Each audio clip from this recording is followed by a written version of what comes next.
Good morning and welcome to day 2 of our little adventure. This is Sunday and we are going to head in the morning. I hope to make it as far as Leighton Buzzard and then in the afternoon maybe up to Cheddington.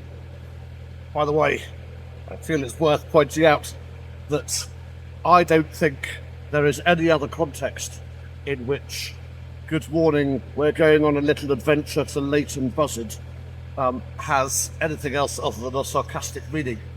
That's the wonder of the canals. Even the most prosaic of journeys is just full of fun. Now, it's due to be okay today, reasonably sunny, until the afternoon when it's apparently going to rain a little bit. It is certainly extremely cold. So, what I'm going to do is we're going to go to Leighton Buzzard, where I shall buy some food at Tesco's and possibly some gloves. A bit like Mr. Magnolia, I've lost one of my gloves, which is slightly frustrating, but there you go. All right, time to crack on.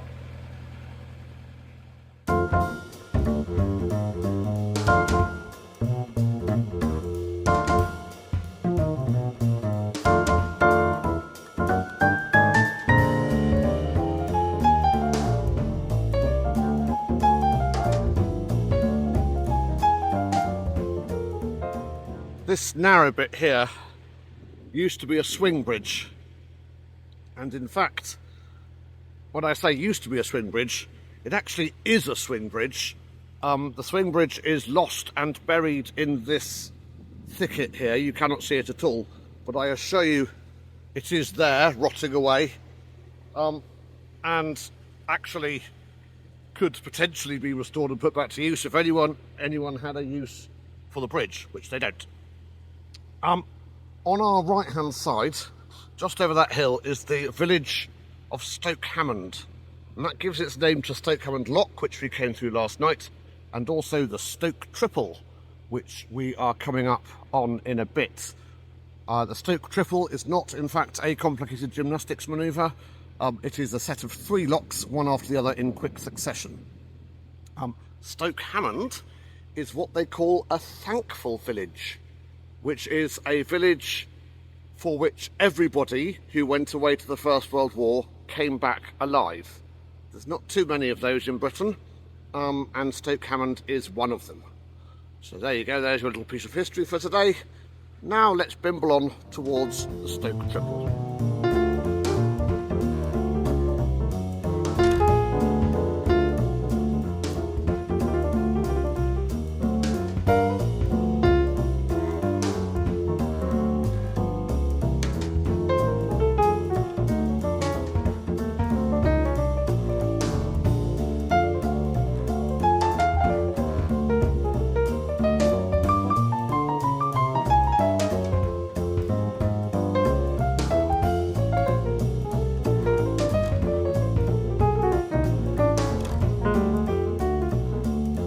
And here we are, approaching the Solbury Triffle, or Stoke Triffle, sorry. We've got 3 locks to get through. Obviously I won't be videoing it because I'll be doing the locks, but my front camera should catch it. And then we have got ourselves a nice 3-mile long pound without any locks. So let's crack on.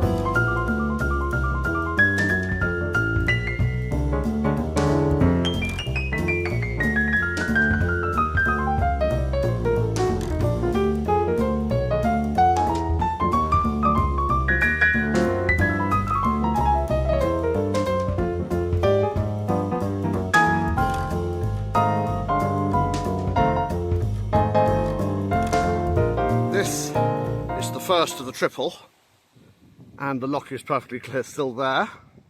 But if we turn around here, you can see there's an entrance into something which is now blocked off.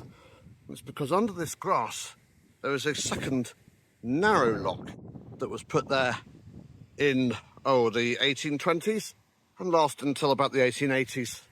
And that was to allow single boats to use less water. It's a bit of a pity it was taken out, really. But there we go. The lock is no longer there, but you can see evidence of these narrow locks all the way up the hill to the Tring summit. There we go.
Triple.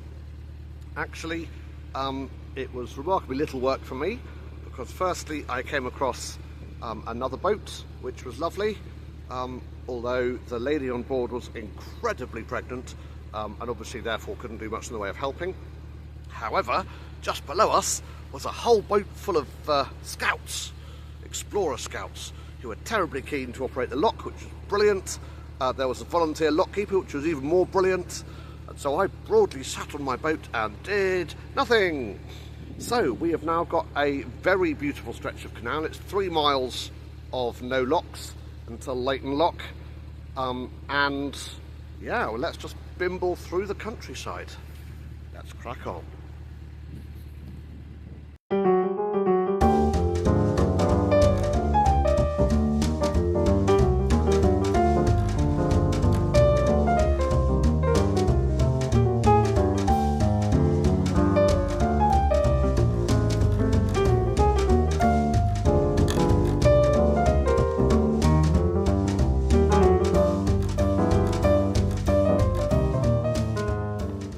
One thing which very, very few people tell you when you're thinking about buying a boat is that individual boats have got really individual characteristics.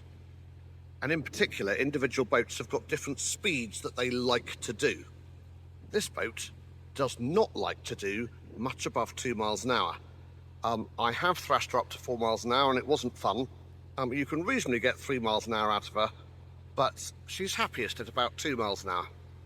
And one of the things about being on the canal system is that you're not supposed to be in a hurry. Like, there's no point.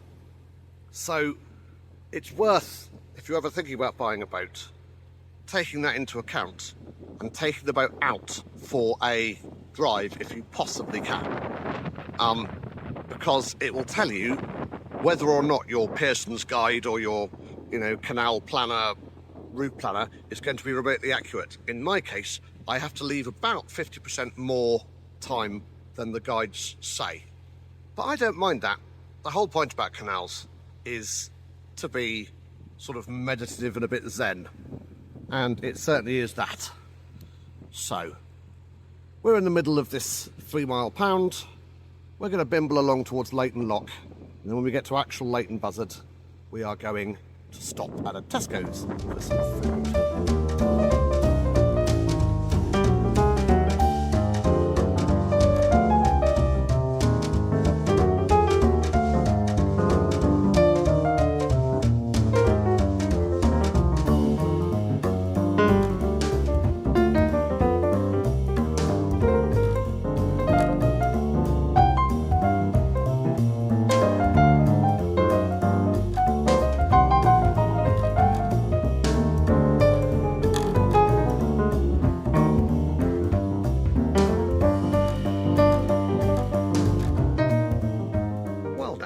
I've stopped before I get to Leighton Lock because I'm going to do something, or at least I'm going to attempt to do something, which is very popular amongst hire boaters, but I have very rarely done.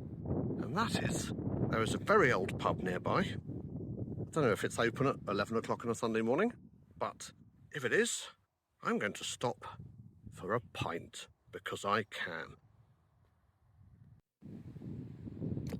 Cheers.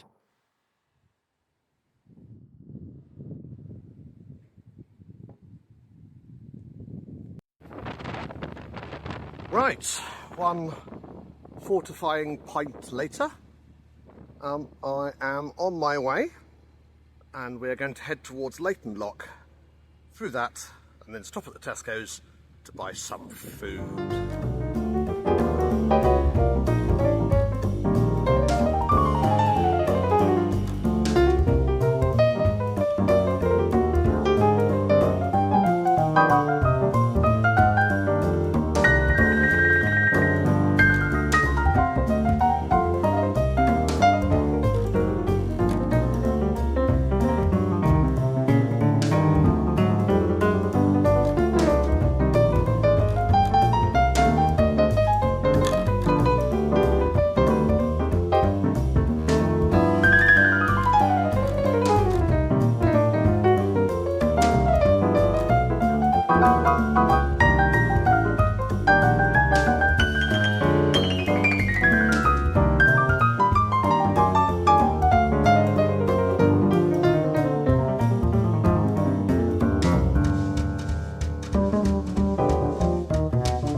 Right, set wrap. I have been to the Tesco's in Leighton Buzzard and also to the Aldi, where I've bought some food, an extremely cheap fleece jacket, and some gloves. Admittedly, they are winter work gloves, which means they're rubberized, but that's not a terrible thing. And they were cheap, and they will keep my hands warm when necessary. So, I think the plan for the rest of the day, it may look quite sort of gloomy, but it is in fact early afternoon. Plan for the rest of the day, I think, is to go through Grove Lock and Church Lock, go myself up another sort of 12 or 13 feet, and then carry on to the bottom of the Marsden Flight, which is 7 locks, I think. We'll find out when we get there, and that can be tomorrow morning's treat. So let's crack on with that. Well now, you see these all the time on the BCN, but it's very, very rare indeed on the Grand Union. So this is a bridge over what used to be an entrance to a wharf, and is obviously now manifestly not. The bridge actually still has a number, but it is now a bridge to nowhere. There are some hundreds of those all over the BCN, but this is the first one that I've seen on the Grand Union. And here it is in Leighton Buzzard.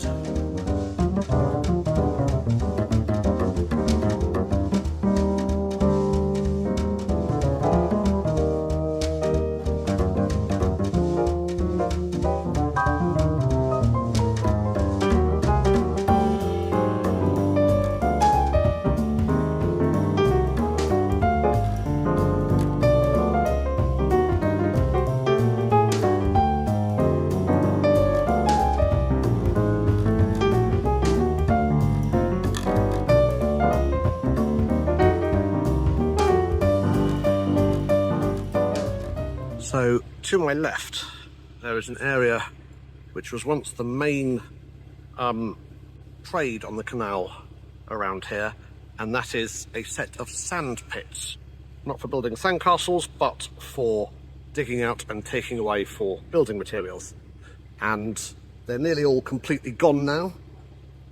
In fact, they are all completely gone now, but you still see some evidence kicking around, not least the pits worked out on my left, and then ahead of us, if you have a look, you can see quite a big wall, and that wall was a wharf.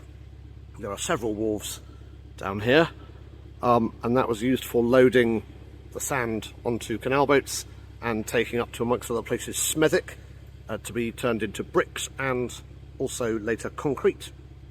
One of these wharves, I don't know which one, has still got the remains of the narrow gauge railway track, which used to run pretty much all the way down the canal here and carried the sand up to the canal boats. I don't think it's this one, but if I spot it, I shall show you. Let's crack on.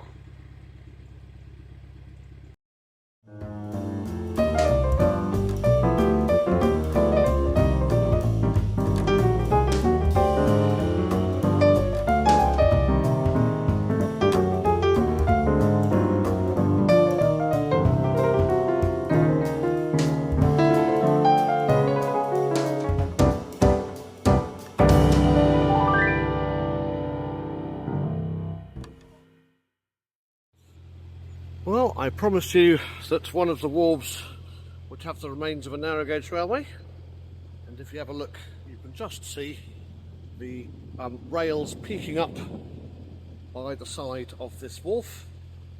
So this railway would have run all the way down from the sand pits, both ahead and behind us, and carried the sand to the boats, which could then push off towards Birmingham.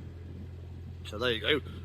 Exciting as that is, there is your glimpse of the narrow gauge railway, all 20 feet of it.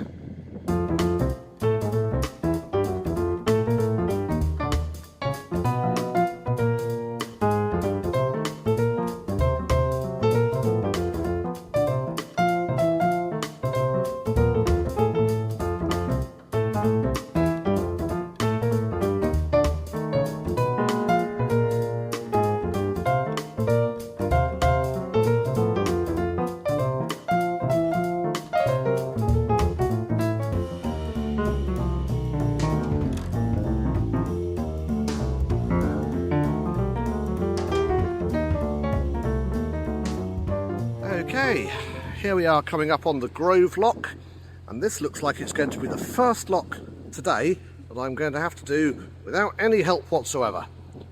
So that's all fine, but obviously I will not be filming it except with the one at the front of the camera of the boat, because obviously I can't hold a camera and work a lock at the same time. I'll see you on the other side.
So, whilst I can't see Churchlock ahead, I can see this little house, which gives me a good clue that a lock is about to be there, and also a small pumping station and a bridge, including where it's in, by the way, is a second arch to go into the now extinct narrow lock.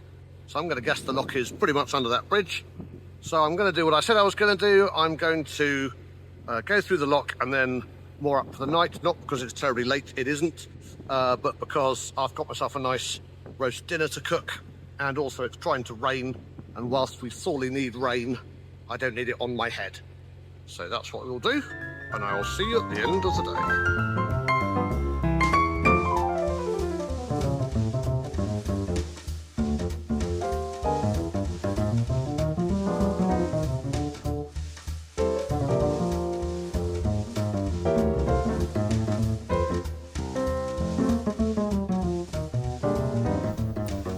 Okay, so this video comes to slightly an abrupt end in a bit, and that's because coming out of this lock there was a little bit of a perfect concatenation of circumstances. Firstly, there was a very, very strong wind to the left. Secondly, there was a boat coming which had been caught by the very, very strong wind to my left. Thirdly, I was caught by the very, very strong wind to my left, and as a result of all of those things, I got blown into a tree, which hit my camera and it went all sideways, and so the rest of the video is an excellent view of the side and bottom of the canal.